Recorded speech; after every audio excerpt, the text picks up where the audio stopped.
Hello everyone, this is doctor Dhruvi and welcome back to my channel blossom. तो आज हम discuss करेंगे कि नॉजिया और वॉमिटिंग प्रेगनेंसी में क्या इंपॉर्टेंस है इसका।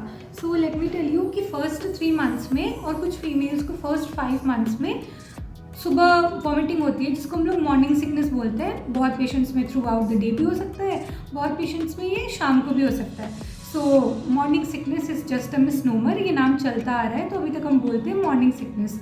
तो ये कितना नॉर्मल होता है और कब हम बोलेंगे कि ये ज़्यादा हो गया है। तो अगर ये आपको सुबह सुबह 1 या 2 बार हो रहा है जिससे आपको कोई तकलीफ नहीं हो रही है, then it is absolutely normal. पर अगर ये आपको खाने के बाद या फिर कुछ पानी पीने के बाद भी हो जा रहा है या पूरे दिन में 7 से 8 बार हो रहा है और आप अपनी रेगुलर एक्टिविटीज़ जो है नहीं कर पा रहे हैं, देन या it is a danger sign, you should go and consult your doctor. So the reason is, ये होता क्यों है, तो ये जो हमारा प्रेगनेंसी हार्मोन होता है HCG, ये उसके बढ़ने की वजह से होता है। तो अगर ये ज़्यादा क्वांटिटी में बढ़ा है आपके बॉडी के अंदर तो आपको ज़्यादा वॉमिटिंग होगी। सो रीजंस क्या है HCG ज़्यादा होने के हमारे बॉडी में। So first reason is little bit funny, but yeah it has been theoretically given in books कि अगर आप फीमेल बेबी कंसीव कर रहे हो या फिर आपके अंदर फीमेल बेबी है तो HCG हार्मोन्स थोड़े ज़्यादा होते हैं and vomiting will be more. The second reason is if you have twin pregnancy, तो ऑब्वियसली 2 बच्चे हैं आपके अंदर, तो HCG हार्मोन ज़्यादा होता है तो ऑब्वियसली आपको वॉमिटिंग थोड़ी ज़्यादा होगी। तीसरी जो है वो मेडिकल कॉम्प्लिकेशन होती है जिसको हम लोग बोलते हैं मोलार प्रेगनेंसी। इसमें भी आपको वॉमिटिंग ज़्यादा होगी।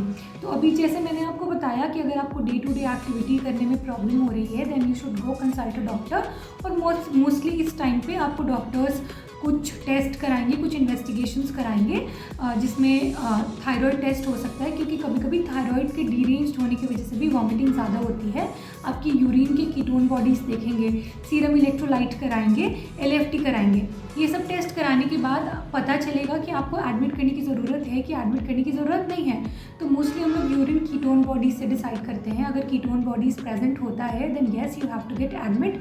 आपको डॉक्टर जो है IV फ्लूइड्स शुरू करेंगे, आपको कुछ भी खाने के लिए एज फॉर नाउ वो मना करेंगे। और वॉमिटिंग होने से विटामिन B का एक टाइप होता है जिसको हम लोग थायामीन बोलते हैं, उसका भी लॉस हो जाता है। तो आपको एक्सटर्नली थायामीन इंजेक्शंस दिए जाएंगे और जो आपकी वॉमिटिंग हो रही है उसको रोकने के लिए भी दवाइयाँ चलाई जाएंगी। So you should not just avoid your signs of vomiting. Yes, if you have more you should go and consult a doctor as soon as possible. Thank you.